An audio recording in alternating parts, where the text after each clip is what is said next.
the Actium War, the Bellum Actiacum, this was a war that really raised the question: was the Roman Empire going to be ruled from the east or from the west? Was it going to be ruled from Rome or from Alexandria? And it pitted some of the most fascinating people in history. On the one side, we had Octavian, the heir of Julius Caesar. He called himself Julius Caesar at this point.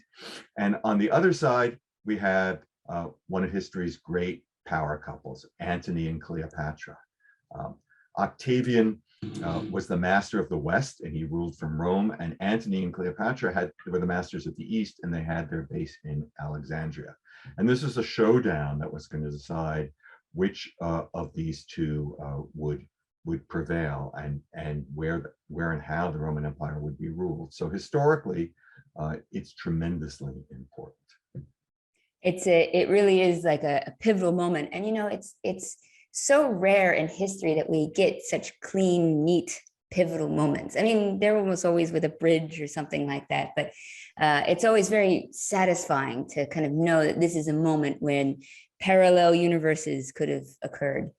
Yes, absolutely. Yeah, it is one of those pivotal moments, and it raises a question that's answered for the time being, whether the Roman Empire would look to the west or to the east. But the question comes back again and again in Roman history. It's the great underlying theme of Roman history. The Roman Empire, as it develops, really turns into a Greco-Roman Empire, or if you prefer, Romano-Greco Empire. The question is revisited by Hadrian in the 2nd century, and ultimately revisited by Constantine in the 4th century, who answers it in a very different way by, first of all, by creating a new Rome, a second capital at Constantinople in the east, and also by adopting a new religion, a religion that had come to Rome from the east, Christianity. So the big question, the Battle of Actium, is one that will continue to resonate throughout Roman history.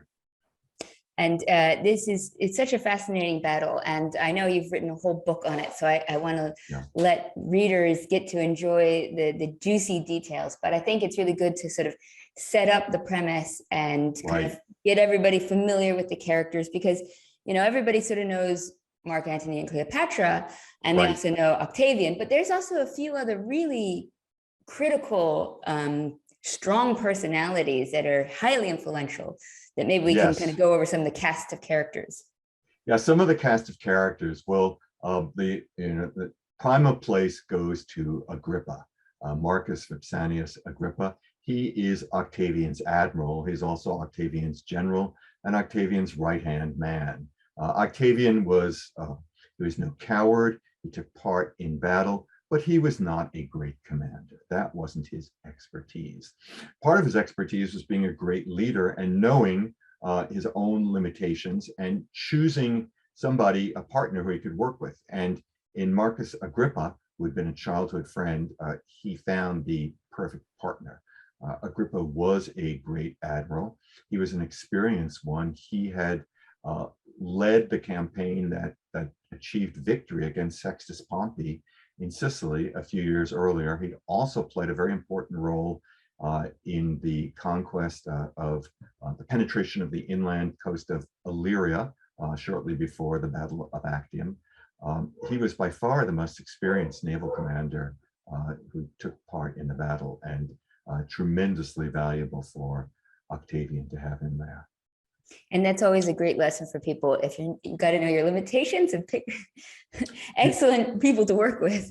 You've got to know your limitations, and also so often in history, choosing the right number 2 makes all the difference. And the Octavian Agrippa partnership is one of the great number 1, number 2 partnerships in history. One of the Batman Robin partnerships of antiquity that we can have as a lesson still in the modern world. So the battle takes place in northwestern Greece, outside of the entrance to the Gulf of Ambracia, at a place that in antiquity is known as Actium.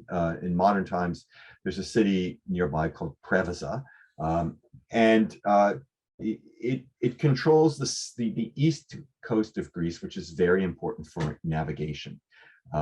Antony and Cleopatra are they have a camp at the southern side of the entrance to this gulf, and Octavian and Agrippa are on the northern side. They pitch their camp on the northern side of the entrance to the Gulf. For a time, Antony has a second camp on the northern side, but ultimately retreats to the camp on the southern side. And in the months before the battle, Antony tries without success to draw Octavian out to fight a land battle. Antony feels that he will have the advantage in a land battle. But Octavian doesn't take the bait, which is really too bad for Antony. Antony tries to cut off Octavian's water supplies to force him out, but that doesn't work either. I might also say that earlier, there was a time when Antony and Cleopatra contemplated taking their fleet and sailing across to Italy, sailing across the other side of the Ionian Sea to southern Italy. That would have been a very difficult thing for them to do, and to take Brundisium, say, by force, a fortified city, would have been difficult. But they had the kind of fleet, they had the kind of forces that would have allowed them that would have made success at least a possibility. It certainly wasn't a certainty. And I think many others think that this was a lost opportunity. If they'd actually sailed across the strait, the outcome might have been very, very different. But instead, they risked everything on a campaign closer to their base in Egypt, to be sure, on the eastern side of the straits, forcing the enemy to come to them at Actium. And so, spoiler alert for anybody who hasn't paid attention for the last 2,000 years, Octavian wins. Yes. And he becomes Augustus, and yes. the Roman Empire is thus yes. born. What would have happened if Octavian hadn't won? If Octavian hadn't won, if Antony and Cleopatra had won, so Antony would have gone to Italy, and he would have been acclaimed as the ruler of Rome. But the balance of power in the empire would have been very different. For one thing, Egypt would have remained an independent state, at least for a time being. Antony and Cleopatra's children would have been kings. They were slated to become kings and queens of various kingdoms in the east. And the whole balance of power in the Roman Empire would have moved eastward. What we see centuries later, with the balance of the empire and the empire moving eastward, would have happened much earlier than it did under Augustus. The Roman Empire might never have conquered Britain. They would have been less interested in the West. Whether they would have made an attempt to conquer Germany, that's also questionable. But whether they did or not, it would have been much more of a Greco-Roman Empire early on than it became in late antiquity. So it would have been a very significant difference. Now, just to say, your book is coming out what date? March 22nd. March 22nd. So I think people could probably pre-order, I imagine. But yes, what you can also do is we have another exciting, so I'll put a link to that with this podcast. But also we're going to have another exciting event in which on March 16th, which I feel like is an appropriate day because it's the day after the Ides of March. So it's like it's like the next point in history. So not the death of Caesar, but the next big point after the death of Caesar.